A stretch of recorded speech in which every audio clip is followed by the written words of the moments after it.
बात कर रहे थे रक्षा क्षेत्र की अभिषेक के भाई के साथ और आज थोड़ी बहुत गिरावट हम देख रहे हैं। मैं इसी क्षेत्र को पसंद करना चाहूंगा और उसके कारण तो मैंने बता दिए हैं। तो सरकारी company Bharat electronics limited BEL, यहाँ पर हमने काफी लंबे समय से निवेश की राय दी थी और हाल ही में हमने जो हमारे लक्ष्यांक है उसको ऊपर की तरफ साधे हैं। ये अनुमान लगाते हुए कि आने वाले भविष्य में जो ऑर्डर बुक को एग्जीक्यूशन होगा उसके चलते यहाँ पर लाभ होगा। एक साधारण सी गिरावट आज दिख रही है, गिरावट का लाभ उठा करके लंबी अवधि के लिए निवेश की राय है भारत इलेक्ट्रॉनिक्स में। और अगर आपको और दूसरा क्षेत्र जो मुझे हमें अच्छा लगता है वो है वित्तीय क्षेत्र। पूरा बीएफएसआई सेगमेंट जहां पर सरकारी बैंक, निजी क्षेत्र की बैंक और मजबूत एनबीएफसी। तो निजी क्षेत्र की बैंक की श्रेणी में एक छोटी मझौली बैंक है जिसने अपने जीवन का नया सर्वोच्च स्तर छुआ था पिछले हफ्ते, वो है फेडरल बैंक। यहाँ पर भी बुनियादी दर के आधार पर खरीदारी की राय।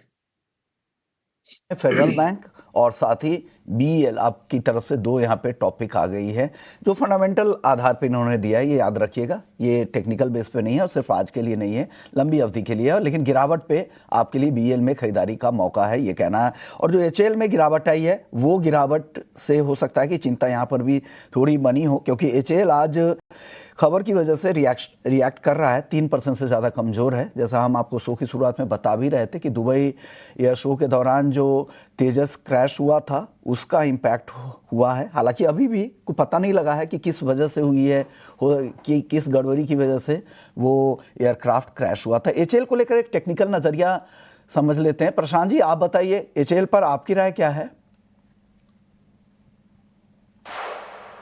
जी, अगर हम करंट प्राइस एक्शन देखें तो क्लियरली एक जो सपोर्ट रेंज है करीबन 4,400 की, वहां से उसी पे आज ऑलमोस्ट एक सपोर्ट करंटली लिया हुआ है। बट मैं कोई भी जल्दबाजी से निर्णय लेना नहीं चाहूंगा, मैं कंफर्टेबली वेट करूंगा। कम से कम 1-2 दिनों के लिए अगर प्राइस एक्सेप्टेंस नजर आए तो मैं डेफिनेटली कोई एक्शन लूंगा। फिलहाल इतना डेफिनेटली कर सकते हैं कि अगर किसी के पास पोजीशन हो तो आपका एक पोर्टफोलियो बेस्ड जो स्टॉप लॉस होता है उसको आप करीबन 4,300 4,330 इस जोन में कंफर्टेबली रख सकते हो और पोजीशन को होल्ड कर सकते हो। फ्रेश बाइंग सेलिंग कोई भी सलाह नहीं होगी।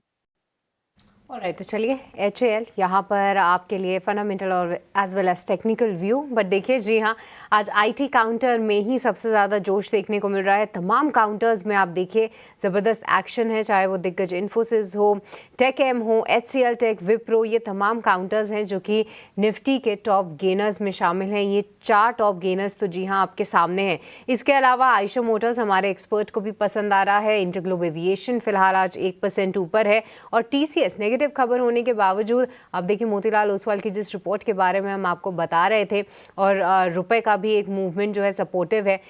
टीसीएस लगभग आधे % से ज़्यादा की तेज़ी फिलहाल होल्ड करता हुआ। अब इसी के साथ साथ जैसा गौरांग सर हाईलाइट किए थे, कुछ एक फार्मा काउंटर्स पर भी आप नज़र रख सकते हैं, क्योंकि जब रुपया कमज़ोर होता है तो आईटी और फार्मा जो है फिर से लाइमलाइट में आ जाता है। फार्मा स्पेस में भी कुछ एक काउंटर्स हैं जो कि धीरे धीरे करके अपने अपमूव बढ़ा रहे हैं। डॉक्टर रेड्डीज भी आज निफ्टी के टॉप गेनर्स में फिलहाल शामिल होता हुआ दिख रहा है। बट ब्रॉडर मार्केट पे एक बार नज़र डालते हैं और यहाँ पर एनबीसीसी जो है ये काउंटर 4% की तेज़ी दिखा रहा है। तमाम इनको नए ऑर्डर विन्स की खबर आई है। एक बार सौमेन आपसे चार्ट चेक लेना